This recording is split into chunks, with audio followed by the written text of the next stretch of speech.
एक ऐसा राज जो अगर समझ आ जाए तो जिंदगी का सारा प्रेशर, सारा दबाव खत्म हो सकता है। ये एक ऐसे खजाने की तरह है जिसकी तलाश हर इंसान को है, लेकिन उसे ढूंढने का तरीका बहुत अजीब है। आज हम उसी खजाने के नक्शे को समझेंगे। कभी सोचा है कि ऐसा क्यों होता है? क्यों जिस चीज के पीछे हम जितनी शिद्दत से भागते हैं वो उतनी ही दूर चली जाती है? पैसा, मोहब्बत, कामयाबी, ये कोई इत्तेफाक नहीं है। ये असल में कायनात का एक बुनियादी उसूल है, खुदा का कानून। एक ऐसा कानून जो हर जगह हर वक्त काम कर रहा है। अच्छा, तो इस राज को खोलने के लिए चलिए पहले सुराख को देखते हैं, और इसकी शुरुआत हम साइंस से करेंगे, ये समझने के लिए कि आखिर हमारे दिमाग के अंदर होता क्या है। सोचिए, जब वो एहसास पैदा होता है मुझे ये हर हाल में चाहिए वरना सब खत्म हो जाएगा, तो दिमाग का एक हिस्सा एमिगडाला, जो हमारा डेंजर अलार्म सिस्टम है, वो फौरन एक्टिवेट हो जाता है और जिस्म में कॉर्टिसोल नाम के स्ट्रेस हार्मोन का एक सैलाब छोड़ देता है।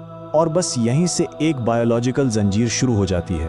बेचैनी का एहसास कॉर्टिसोल का सैलाब लाता है जो जिस्म को सर्वाइवल मोड में डाल देता है, और जब दिमाग सिर्फ जिंदा बचने की जंग लड़ रहा हो तो वो तरक्की के सारे दरवाजे, क्रिएटिविटी, नए आइडियाज और हिकमत बंद कर देता है। तो दिमाग की दो हालतें हैं, एक सर्वाइवल की हालत जिसमें सोच तंग हो जाती है और हर तरफ कमी और खौफ नजर आता है, दूसरी क्रिएटिव हालत जिसमें सोच वुसअत पकड़ती है और हर तरफ फरावानी महसूस होती है। खुदा का कानून सिंपल है, आप जिस फ्रीक्वेंसी पर काम करेंगे कायनात भी वैसी ही फ्रीक्वेंसी पर जवाब देगी। अगर आपकी अंदरूनी दुनिया में कमी का डर है तो आपकी बैरूनी दुनिया में भी कमी ही हकीकत बनेगी। अब चलते हैं अगले सुराख की तरफ। ये कानून सिर्फ हमारे दिमाग के अंदर नहीं बल्कि बाहर की दुनिया में भी काम करता है। इसको समझने के लिए क्वांटम फिजिक्स से एक मिसाल लेते हैं। क्वांटम फिजिक्स में एक बड़ा दिलचस्प कॉन्सेप्ट है जिसे ऑब्जर्वर इफेक्ट कहते हैं। आसान लफ्जों में, जब साइंटिस्ट किसी छोटे से जर्रे को बहुत ज्यादा तवज्जो से देखते या नापते हैं तो उनकी तवज्जो खुद उस जर्रे के कुदरती बहाव में खलल डाल देती है।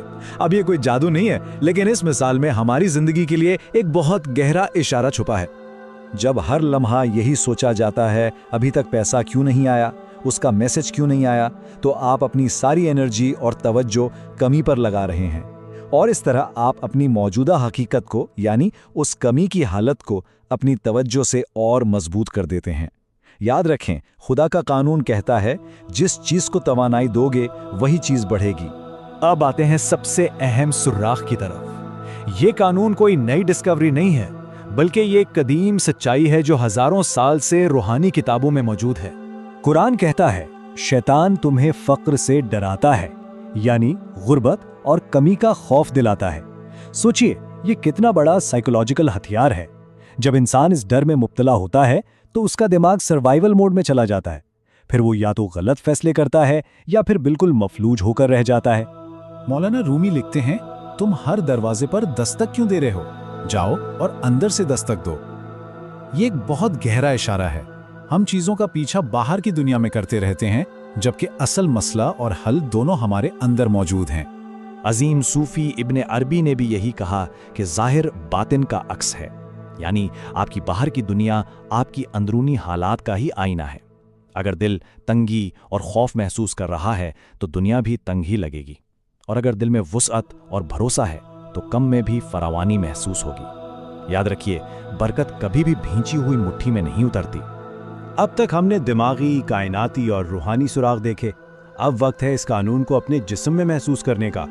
ये सुराग सिर्फ सुनने के लिए नहीं बल्कि करने के लिए हैं। चलिए एक छोटा सा तजुर्बा करते हैं। अपनी सबसे बड़ी ख्वाहिश का तसव्वुर करें। अब उस ख्वाहिश के लिए बेचैनी और मायूसी को अपने जिस्म में महसूस करें। अपनी मुट्ठी को जोर से भींचें, जबड़ों को सख्त करें और अपनी सांस रोक लें। यही है बेचैनी की फ्रीक्वेंसी। अब सब कुछ छोड़ दें, अपनी मुट्ठी खोल दें, जबड़े ढीले छोड़ दें और एक गहरी सांस बाहर निकालें। इस फर्क को महसूस करें। वो सुकड़ाव और तंगी की जगह अब फैलाव और कुशादगी है। भींची हुई मुट्ठी खौफ और मुजाहमत की फ्रीक्वेंसी है, जबकि खुला हाथ भरोसे और कबूलियत की। जब आप अपनी मुट्ठी खोलते हैं तो आप अपने दिमाग को हिफाजत और भरोसे का सिग्नल भेजते हैं। ये सिग्नल उसे सर्वाइवल मोड से बाहर निकालता है, और जिस लम्हे ऐसा होता है क्रिएटिविटी के दरवाजे खुल जाते हैं। वो रास्ते नजर आने लगते हैं जो खौफ की धुंध में छुपे हुए थे। तो तमाम सुराग हमें इस आखिरी और सबसे अहम इंकिशाफ तक ले आए हैं। ये वो मास्टर चाबी है जो इस कानून के खजाने का दरवाजा खोलती है। हमें नियत यानी इंटेंशन और लगाव यानी अटैचमेंट के दरमियान फर्क को समझना होगा। नियत एक तीरंदाज की तरह है जो अपनी पूरी तवज्जो तीर चलाने के अमल पर रखता है। लगाव उस तीरंदाज की तरह है जो निशाने पर तीर लगने के खौफ या ख्वाहिश में इतना गुम है कि उसका हाथ कांप जाता है। नियत आपके इख्तियार में है, नतीजा अल्लाह के। हदीस कुदसी में अल्लाह फरमाता है, मैं अपने बंदे के गुमान के साथ हूँ। ये इस पूरे कानून का निचोड़ है। आप जैसा गुमान अपने रब पर रखते हैं वैसा ही मामला वो आपके साथ करता है। अगर गुमान तंगी का है तो हकीकत भी तंग होगी। अगर गुमान वुस्सत और फरावानी का है तो कायनात आपके लिए वसी हो जाएगी। और इस खजाने का सबसे बड़ा राज यही है, इसे पीछा करके हासिल नहीं किया जाता, इसे वसूल किया जाता है। कामयाबी, दौलत और सुकून एक दरिया की तरह है। आप उसे जबरदस्ती अपनी तरफ नहीं खींच सकते। आप सिर्फ अपने रास्ते की रुकावटें हटा सकते हैं ताकि वो आपकी तरफ बह सके। और ये बहाव तभी आता है जब आपकी तरफ से खौफ की मुज़ाहमत ख़त्म हो जाती है। तो पीछा करना छोड़ दें, एक साफ नीयत रखें, अपनी पूरी कोशिश करें और फिर नतीजे को अल्लाह के हवाले कर दें।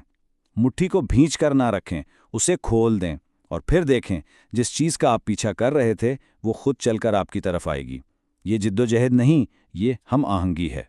अगर आप इस कानून की गहराई में मजीद उतरना चाहते हैं और नियत और रिस्क के क्वांटम कनेक्शन को समझना चाहते हैं तो नीचे कमेंट में खुदा का कानून ज़रूर लिखें। इस बहाव का हिस्सा बनने के लिए चैनल को सब्सक्राइब करें और इस पैगाम को दूसरों तक पहुंचाने के लिए इस वजाहत को लाइक करें। अल्लाह हाफिज़।